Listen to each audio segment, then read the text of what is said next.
Well, that was unfortunate. Mets lose 3-2 to the Arizona Diamondbacks, and I unfortunately was at the game.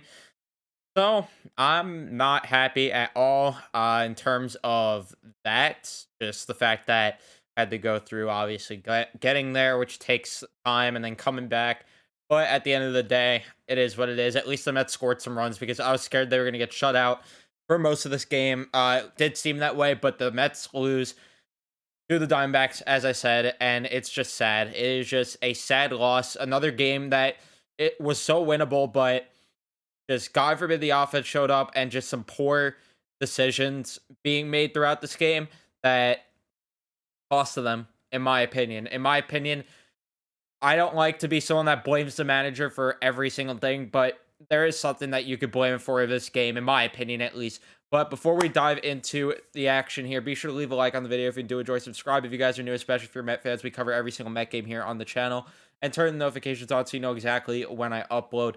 But unfortunately, as I mentioned, it was a bit of a tough, tough game here. Tough game.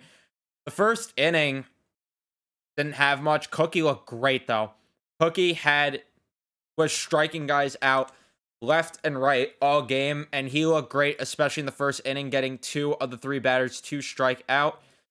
He looked dominant. I loved what I saw from Cookie, and he got us off to a great start. Considering the fact that he's notorious for being bad in first innings, you have to be happy with what you saw from Carrasco. His changeup had a 63% whiff rate.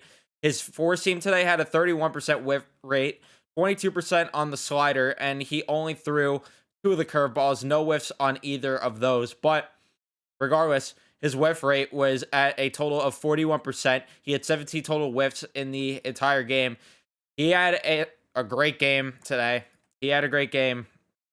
And for the Mets offense in the first inning, this one stung because Pete Alonso hit an absolute nuke to right field, but unfortunately, because Citi Field is so far back with the walls, that didn't leave the stadium. And that one I think was hit, what was it, 300 something feet. I don't know, but it was 100 miles per hour off the bat, and it was hit 337 feet. Yeah, so no doubter at Yankee Stadium, but at Citi Field, no, you're not hitting a home run there with that. But overall, I thought that he was, or overall, thought the first inning was decent, is what I meant to say.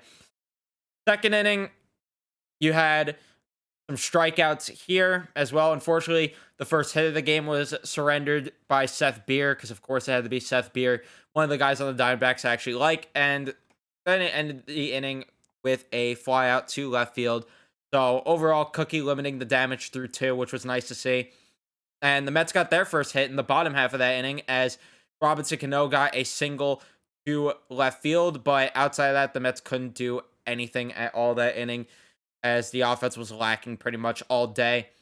In the third inning, all groundouts from Cookie there. Happy with that. With the bottom inning of the third, McNeil got a hit. He got a single. Outside of that, nothing really from the Mets offensively. And then the fourth inning came along, and it looked like there might have been some trouble for Cookie, but he got out of it. He lets up a single and a double, so things got a bit shaky there. But Cookie got out of the jam as he struck out two batters in a row, that being Christian Walker and Pavin Smith. And then there was the intentional walk to Seth Beer just because all he does is hit. And Carson Kelly lined out. We go to the bottom of the fourth where the Mets do nothing. Then that was the middle part of the order, which is scary that they're not really producing too much, isn't it? For the fifth inning, strikeout for Cookie to start that inning. Love to see that. You had a walk there, which sucked, but Cookie didn't allow any runs that inning as there was a flyout. Hernandez stole, but a strikeout then to Ketel Marte. And then in the fifth inning, you had a pitching change. Nelson came in for Gallen. So it was nice to maybe get Gallen out of the game because Gallen is good. So you thought, okay, maybe get to the bullpen and they'll start scoring. Nope, no interest. Smith got hit by the pitch in his first plate appearance, or in his first batter phase for Nelson, I should say. And then Jankowski hit into a double play and Nito struck out. That's all she wrote for that inning. Sixth inning, which ended up being Cookie's last inning. He was great. He was great. Strikeout, fly out, strikeout. Or no, that wasn't his last inning. I don't know what I'm talking about. Rodriguez came in, but he was great in that inning. Strikeout, fly out, strikeout. And then for the bottom part of the inning, a walk for McNeil, and then 3 straight flyouts. For the 7th inning, this is where things got annoying as Seth Beer leads things off with a single. So again, Rodriguez not working out in a lefty-lefty matchup, even though that's what we have him for. And then Lugo comes in. He gets a strikeout. And then he lets up a home run to Sergio Alcantara. And that one was hit to right center field. So that made it a 2-0 game. And then Hernandez grounds out. Varsho walks. And then you have Ketel Marte who gets an RBI double. That drove in Varsho.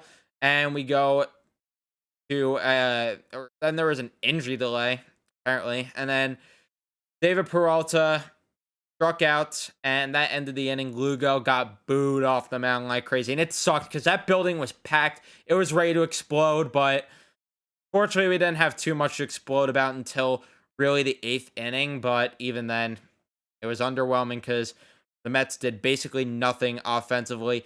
JD struck out as he pitched it for Jankowski. The only thing that happened that inning was a Dom Smith single. We go to the 8th, and Trevor May came in to pitch. He got a ground out strikeout, then allowed a single to Seth Beer, who was just having a great day in general. So I can't really fault him for that. And then Carson Kelly got out. So we go to the bottom part of the inning. Ian Kennedy came in. You have Guillorme, who pitched it for Tomasito, who grounds out. McNeil got a single. And then Starling Marte, who gets another home run. Back-to-back days for him getting a home run. That was a 2-run bomb. And that made it a 3-2 game. Lindor then walked on 4 pitches. So you thought, okay, Pete Alonso coming up, 1 out. Nope, double play. We go to the 9th, and Ottavino came in to replace May, and he was good in his inning of work. Things got a little shaky, but I thought he was decent. Alcantara, he struck out. Hernandez then got a single, and then Varsho got a single, but this was weird because Alonso could have grabbed this one, so I can't fault Ottavino. And then you had a strikeout. Peralta was intentionally walked, and then Walker struck out. And then the 9th inning, the offense did nothing. Escobar flew out, and then you had 2 strikeouts as Cano. What was he even swinging at? Makes no sense. But your final score in this one, like I said, 3-2. Hits 9-5 in favor of the Diamondbacks. No errors for each team. Seth Lugo, in terms of his whiff percentage, 33%. His curveball hasn't been it lately. Hasn't been it. Trevor May, his slider was pretty good. And then Ottavino, I mean, he was gross in his inning of work. Outside of that, though, with runners in scoring position, let's see. The Mets were... Okay, they don't have it there. They left 5 on base, though.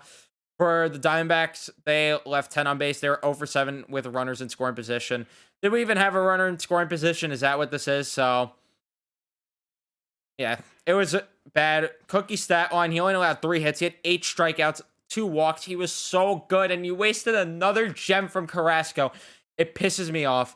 It pisses me off that, the question was, is a guy like Carrasco going to be good? Well, he's been. And doesn't matter because the bullpen cannot hold it down. But at the same time, the offense, I'm holding accountable too. I wasn't a fan, though, of Seth Lugo coming into this game. He has not been good all year. And in my opinion, they should have went to Trevor May there and then put Ottavino in the 8th inning. And then you have Diaz close it out. But at the same time, I'm not going to be too hard on Buck for that one because the lineup didn't produce. The lineup did not produce nearly enough. Alonso, he was nowhere to be found today. Escobar was awful today. Cano, awful. Dom has been brutal. He had 1 hit today, at least. I guess that's a positive sign. Jankowski, yeah, that's more of the Jankowski we expect, where he didn't get anything in his 2 at-bats. And then Davis, he had 1 at-bat, didn't do anything in it. And then Nito, with catching, we're not going to get any production, it seems like. It just seems like that's inevitable. there's going to be a lack of production from the catching position. But that's going to be it for this one. I don't really have much else to say. I'll be at Citi Field again Monday, though, because that's the sucker I am. Thank you guys so much for watching. If you did enjoy, be sure to leave a like on this video. Subscribe if you guys are new. Turn notifications on, and I'll see you in the next one. Let's go Mets, I guess.